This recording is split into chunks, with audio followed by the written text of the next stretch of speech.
चंदन one एक विशाल जंगल था। जंगल में सभी प्रकार के जानवर रहते थे। जंगल में मोती नाम का एक हाथी भी रहता था। मोती हाथी का शरीर काफ़ी बड़ा था। एक बार चंदन वन में दूसरे वन से घूमते घूमते एक सियार आया। सियार ने जब मोती हाथी को देखा तब उसे देखकर सियार के मुंह में पानी आने लगा। सियार हाथी को खाने के बारे में सोचने लगा और मन ही मन सियार का शिकार करने की योजना बनाने लगा। सियार सोचने लगा कि यह हाथी बहुत बड़ा है और मैं इसका शिकार कर लूं तब मुझे कई दिनों तक भोजन की तलाश में भटकना नहीं पड़ेगा। ऐसा सोचकर सियार हाथी के पास गया और उसे बोला, हाथी दादा, हमारे जंगल में कोई राजा नहीं है। हमारे जंगल के सभी जानवर चाहते हैं कि कोई बड़ा और समझदार जानवर हमारे जंगल का राजा बने। आप बड़े और समझदार दोनों हैं। क्या आप हमारे जंगल का राजा बनना पसंद करोगे? सियार की बात सुनकर हाथी खुश हो गया। उसने राजा बनने के लिए हाँ बोल दिया।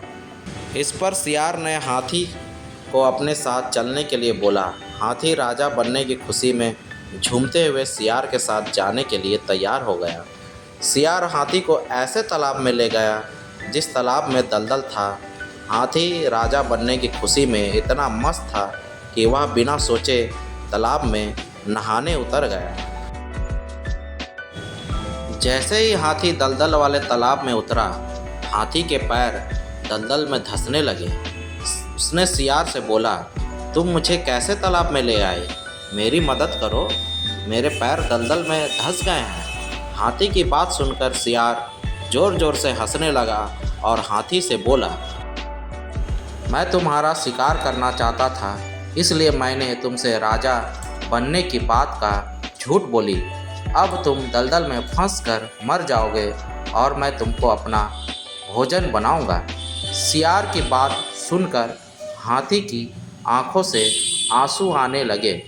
उसने बाहर निकलने की बहुत कोशिश की, बहुत बार सियार से बाहर निकालने की विनती की, लेकिन सियार ने उसकी कोई मदद नहीं की और हाथी कुछ देर के प्रयत्न के बाद मर गया।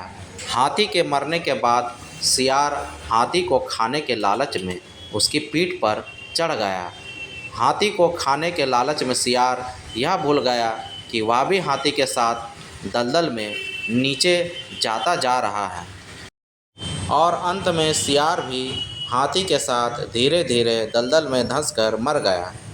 इस कहानी से हमें यह शिक्षा मिलती है कि जो दूसरों के लिए बुरा करता है उसके साथ भी बुरा होता है।